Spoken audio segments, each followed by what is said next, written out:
இருந்து பேசுகிறேங்க. என் பேர் முரியேசு. நான் ஒரு இயற்கை விவசாயி.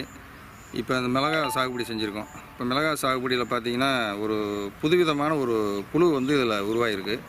ஆனால் நாங்கள் எப்போவுமே வந்து இயற்கையாகவே பண்ணணுங்கிறதுக்காக நாட்டு தொழு உரம் போட்டு பஞ்சகாவி அந்த மாதிரி தான் அடிப்போம். 2-3 டைம் கொடுப்போம். போன டைம்லாம் பார்த்திங்கன்னா நல்லா இருந்தது. எங்கிட்ட ரெகுலராக வந்து நாட்டு ரகம் மிளகா வந்து எங்கிட்ட நிறையாவே நல்லா சாகுபடி பண்ணி கொடுப்போம். நிறையா வாங்குவாங்க. வெளி விற்பனை இல்லை, சொந்த வீட்டுங்களுக்கு வாங்கிக்கிறாங்க. இப்போ என்னென்னு கேட்டிங்கன்னா புதுசான வியாதி. அந்த வியாதியில் என்னென்னு கேட்டிங்கன்னா மிளகா பல காய் பூராமே வந்து ஒரு சின்னோண்டு பொட்டாட்டு இருக்கும். திருப்பி பார்த்திங்கன்னா உள்ளுக்குள்ளே புழு இருக்குது. அந்த புழு வந்து பார்த்திங்கன்னா அதை சாப்பிட்டுட்டு இருக்குது. ஆனால் நம்ம ஒரு மிளகாயவே சாப்பிட்டோம்னா எவ்வளோ கண்ணில் தண்ணி வரும், எவ்வளோ நாக்கிலேருந்து நீர் வெளியாகுங்கிறது எல்லாத்துக்கும் தெரியும். ஆனால் இது பார்த்திங்கன்னா சர்வசாதாரணமாக ஒரு புழு வந்து ஐஸ்கிரீம் சாப்பிட்ற மாதிரி சாப்பிட்டுட்ருக்கு. இது 2 டைம் மருந்து வந்து பஞ்சகாவியம் கொடுத்துட்டு ஒரு டைம் பார்த்திங்கன்னா நம்ம உரக்கடையில் வாங்கிட்டு வந்து அடிச்சுமே அந்த புழு சாகலை. இப்போ இதனால் என்னன்னு கேட்டிங்கன்னா இந்த வியாதி வந்து வேறு தென்னை இருக்குது பக்கத்தில், எள்ளுலாம் போட்டிருக்கோம். வேறு மற்ற பயிர்களை வந்து தாக்காமல் இருக்கணுங்கிறதுக்காக வேண்டி இப்போ ஒருத்தர் பார்த்துருக்காரு. அவர் ஏதோ ஒரு பஞ்சகாவி மாதிரி ஒன்று கொடுக்குறேன், நீங்கள் அந்த புண்ணாக்கு இதில் ஊற வச்சு ஸ்ப்ரே பண்ணி கீழே கொடுத்து நல்லா இருக்கும் அப்படிங்கிற மாதிரி சொல்கிறாங்க. இது எங்களுக்கு என்னென்னு கேட்டிங்கன்னா விவசாயமே அழிஞ்சிக்கிட்டு இருக்குங்கிறது எல்லாத்துக்கும் தெரியும். நாங்கள் வந்து இதையும் விடாமல் சிரமத்துலேயும் சிரமமாக பண்ணிக்கிட்டே தான் இருக்கிறோம். இப்போ இதுக்கே பார்த்திங்கன்னா ஒரு 15-20 ரூபாய்க்கு மேலே செலவாயிடும். ஆனால் நல்லா இருந்ததுன்னா 15,000 ரூபா செலவாச்சுன்னா கூட எங்களுக்கு ஒரு 10,000 சேர்த்து கிடக்கும். அது வாழ்வாதாரமாக எங்களுக்கு இருக்கும். இப்போ இந்த டைமில் பார்த்தீங்கன்னா எங்களுக்கு வந்து கையிலேருந்து தான் காசு செலவு பண்ணுற மாதிரி இருக்கும். இதனால தான் விவசாயம் கெட்டு போகிறதுக்கு காரணம். எல்லாருமே வந்து மரபாணு விதைகளை வாங்காமல் நம்ம நாட்டு விதைகளவே வாங்கி நம்ம ஆரோக்கியமாக இருக்கிறதுக்காக நல்லா பண்ணுனா நல்லாயிருக்கும். இதுவும் கவர்மெண்ட் சார்ந்து இந்த வியாதி என்னங்கிறத தெரிஞ்சுட்டு எங்களுக்கு இந்த மாதிரி ஒரு மருந்துகளோ இல்லை வேறு ஏதோ வந்து எங்களுக்கு கொஞ்சம் பார்த்து கொடுத்தாங்கன்னா எங்களுக்கு வியாதிகள் கட் ஆகும். வருமானம் அதிகம் கொடுக்கலினா கூட நாங்கள் போட்ட காசு கை நஷ்டமாகாமல் இருக்கும். இது இதை பார்க்குறவங்க இதுக்கு தகுந்த மாதிரி மருந்துகள் எங்களுக்கு கொடுத்தா கொஞ்சம் உதவியாக இருந்துகிட்ருக்கும். கேட்க போகிறதில்ல கக்ரேன் கம்பெனி மாதிரி துபாய் குறுக்கிட்டு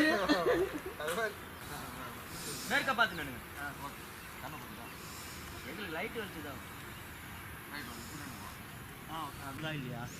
இப்போ எறும்பு இது பண்ணோம்னா எறும்பு வந்து எப்படி ரெக்க வச்ச எறும்பு வந்து மாறுது. அது மாதிரி இப்போ என்ன சீசன்? கம்பளி புழு சீசன்.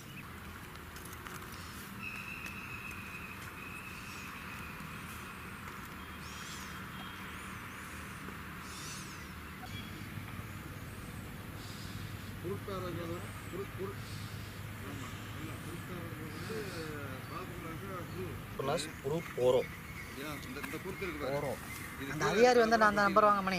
ஆமாம், இந்த நம்பர் தான்.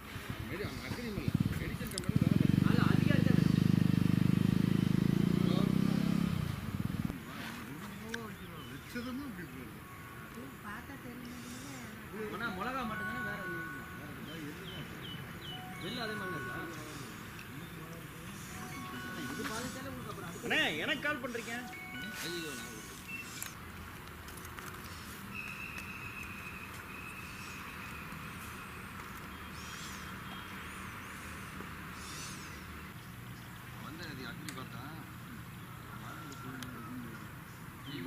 அண்ணே அக்ரியா வரும்.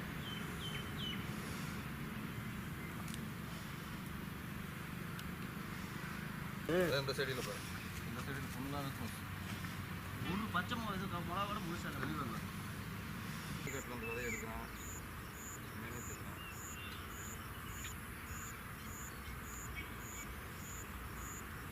எள்ளு பார்த்தீங்கன்னா வரவு செய்யலாம். எள்ளோட இதெல்லாம் வந்து நம்ம ஏரியா ரகமே நல்ல புதுசு. எங்கேருமே வந்துருக்கு. இதெல்லாம் எங்கேயும் வெளியில் ஒரு பேர் மாதிரி இருக்குது. எத்தனை மாதம் இது?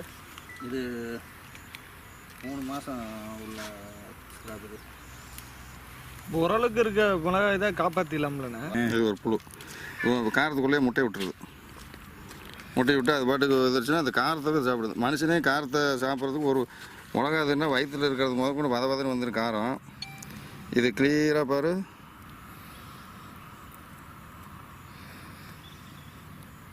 இது மிளகாய்க்குள்ளே இருக்குது. கை